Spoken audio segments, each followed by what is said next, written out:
এই আম গাছটা এবার আম আসে নাই, এটাতে অনেক বড় বড় আম হয়, 1 কেজির মতো ওইরকম আম হয়। ওটা হলো রেড পালমার ম্যাঙ্গো।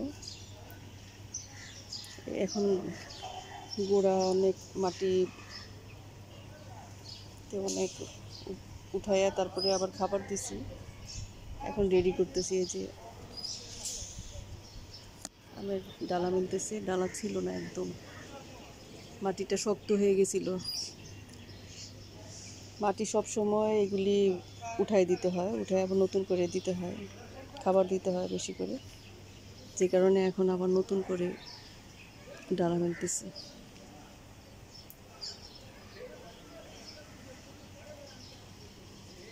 ঢেঁড়স গাছ, ঢেঁড়সের ফুল আসছে সুন্দর।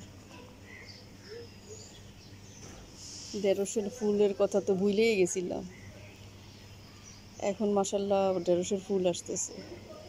দেখি এগুলি গাছ লাগানি তো।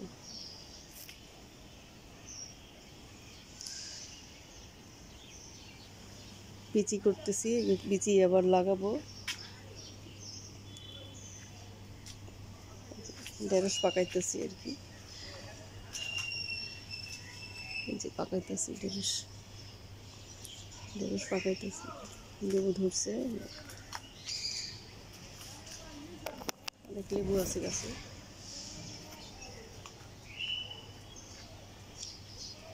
এটাও রেড পালমার ম্যাঙ্গো, এটার মধ্যেও অনেক বড় বড় আম হয়, মাঝে মধ্যে 1 কেজির মতো হয়ে যায়, 1/2 কেজির নিচে কোনো আম হয় না। আর এই সফেদা গাছটা তো সবাই দেখছেন আমার, এই সফেদাগুলি বড় হইতেছে, আল্লাহর রহমতে বড় হয়। আর এগুলি পাকলে পাখির জন্য খাওয়া যায় না, পাখির খাবার হয় আর কি। আমরাও খাই, মাঝে মধ্যে আমরাও খাই। এই টপের মাটি সবগুলি নামায়া তারপরে আবার খাবার দিলাম। মেহেদি গাছের একটা ডালা এরকম পুঁতে রাখছিলাম, গাছ হয়ে গেছে, যে মেহেদি গাছ হয়ে গেছে। আলু শাক, আমার মেয়ের খুব পছন্দ আলু শাক।